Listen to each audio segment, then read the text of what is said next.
Assalamualaikum warahmatullahi wabarakatuh. Kami dari kelompok yang beranggotakan Elang Suwardi, Lutfi Ahmad Mahardian, Muhammad Fikri Fauzi, Dimas Egi Prasetyo, Siti Nurmaya, dan saya Muhammad Susendi. Kami membuat bangku kayu tradisional yang berbahan kayu pinus atau kayu jati Belanda, atau biasa ditemukan di jalan-jalan itu kayu palet. Nah, di sini kami ingin mempresentasikan kenapa kami membuat bangku kayu tradisional berbahan material kayu tersebut. Tanpa berlama-lama lagi, mari kita langsung ke presentasinya.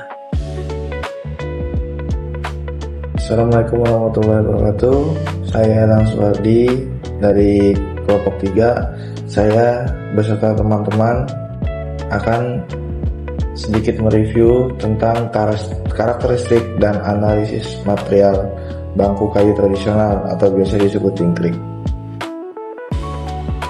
Untuk pengertian bangku dingklik adalah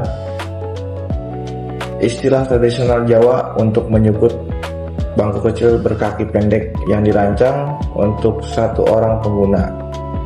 Secara fungsional dan budaya, perabot sederhana ini memiliki keunikan tersendiri. Ketinggiannya rendah, didesain dekat dengan tanah, biasanya sekitar 30 cm untuk memudahkan aktivitas dalam posisi jongkok atau bersila. Yang kedua, dia fleksibel dan tinggi, mudah dipindahkan, portable, dan digunakan di berbagai area seperti dapur, kebun, dan bengkel bekerja. Warisan nilai budaya menandakan kesederhanaan, kepraktisan kerja, dan manfaat sumber daya kayu di lingkungan pedesaan. Deskripsi objek analisis kajian utama material teknik kali ini adalah sebuah bangku kayu pendek atau biasa disebut dengan dingklik dengan rancangan bangun yang minimalis dan kokoh. Dari segi rekayasa mekanis struktur, bangku ini memiliki pola penyaluran beban yang efisien. Yang pertama, papan penyangga atas.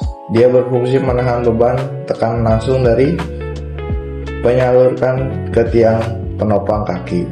Yang kedua, kaki vertikal samping. Berfungsi sebagai kolom struktural utama penahan gaya aktivitas gravitasi. Yang ketiga, papan pengikat bawah. Mencegah kaki bergeser keluar atau sliding akibat gaya dorong menyamping retelar.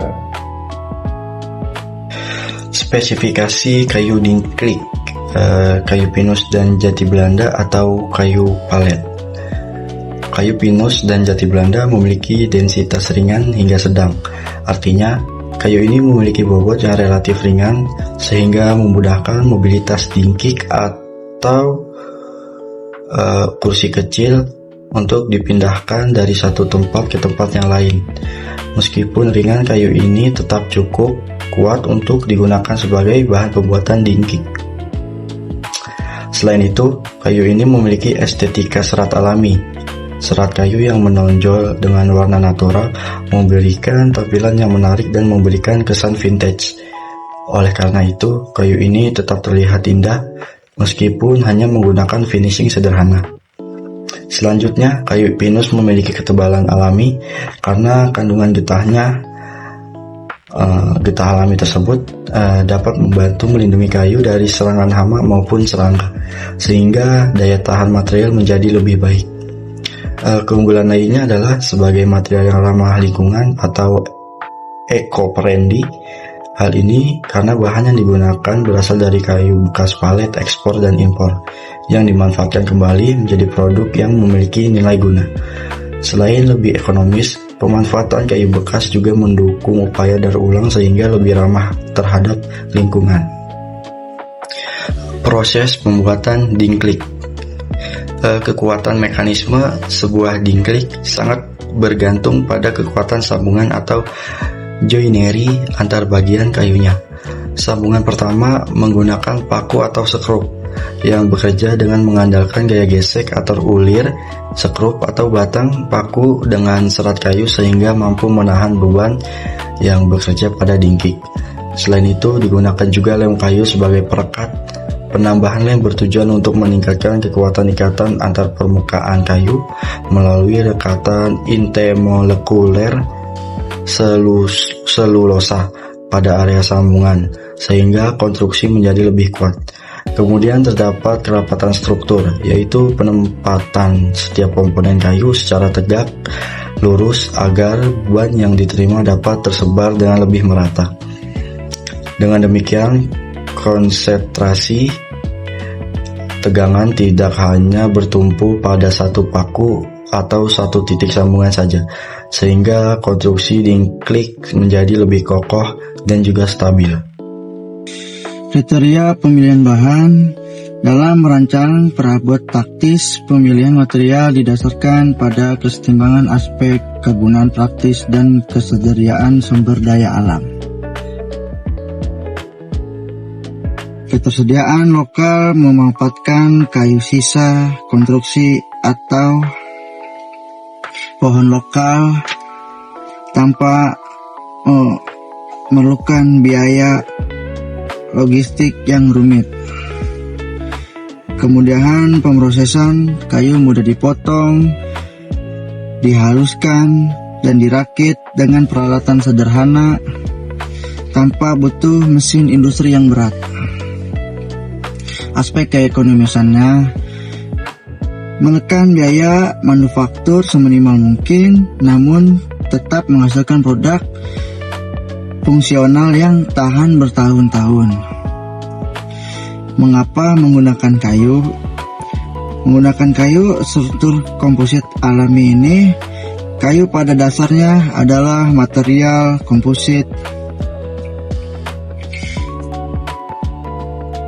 Material komposit seluler alami, struktur seratnya tersusun atas rantai polimer selulosa berkekuatan yang tinggi yang diikat oleh matriks lignin murni.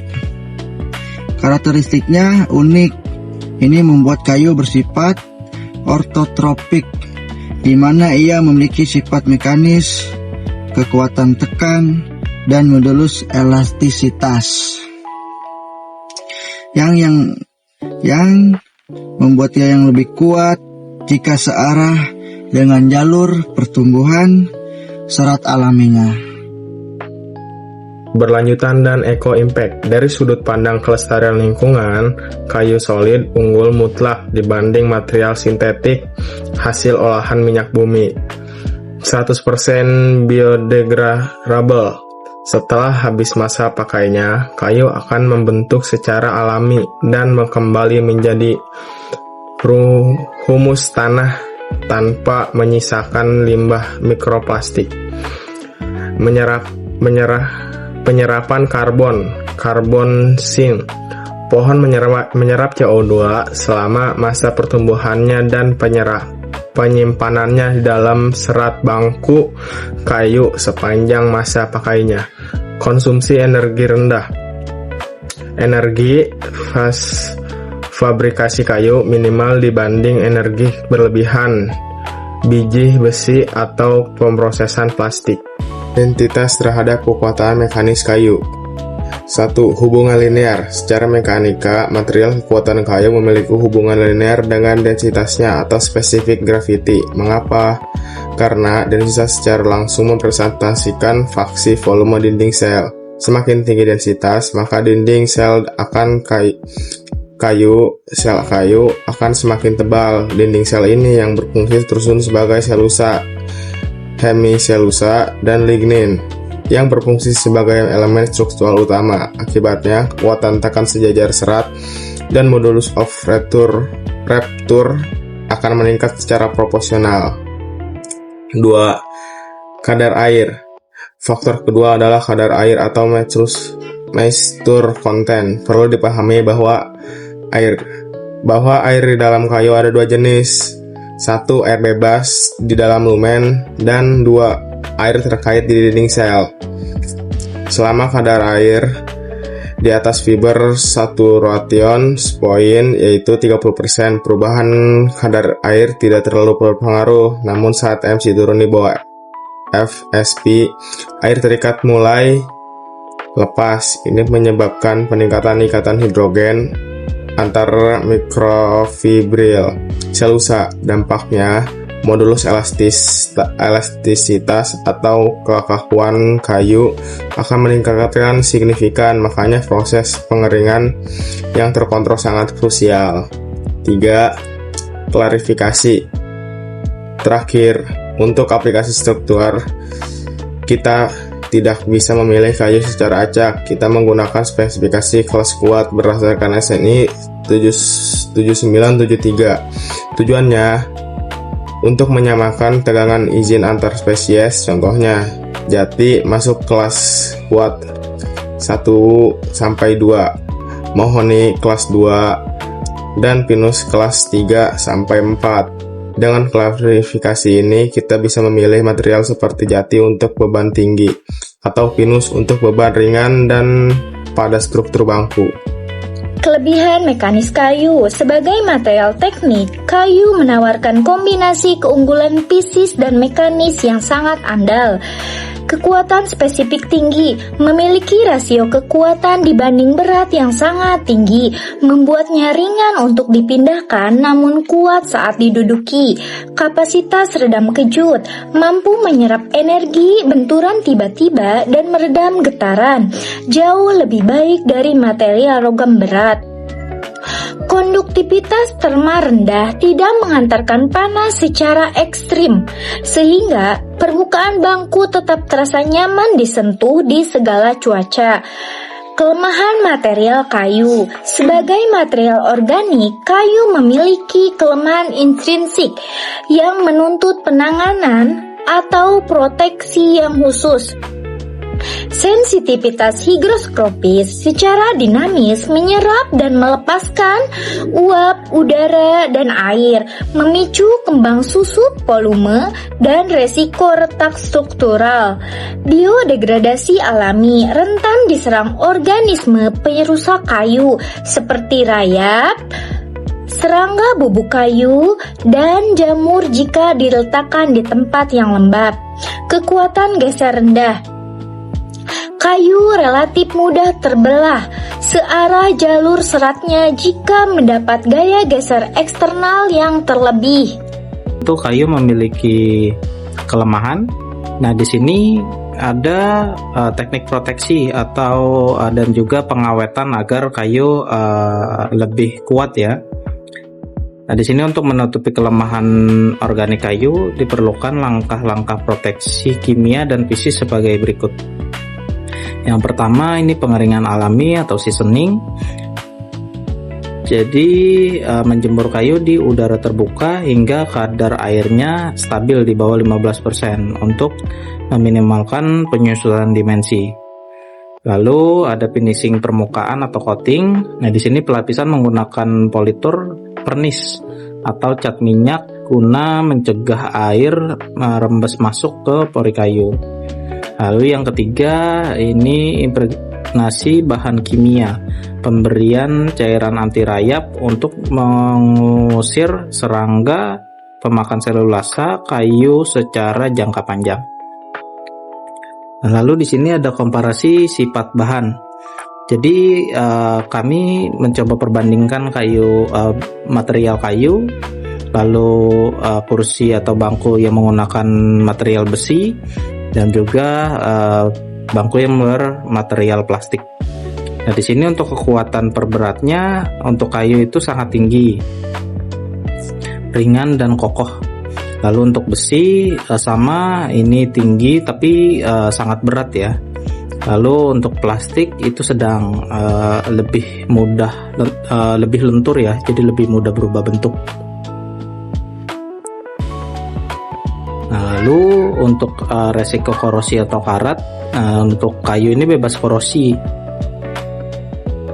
jadi tidak mudah berkarat ya. Lalu untuk yang besi itu untuk potensi korosinya itu tinggi, jadi butuh perlindungan cat.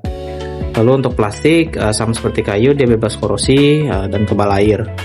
Lalu untuk sensitivitas lingkungannya, untuk yang kayu ini lebih mudah lembab ya. Nah, Pada saat lembab biasanya lebih mudah banyak organisme perusak yang datang. Kalau untuk besi ini jika terkena udara asam dan air itu lebih mudah karat.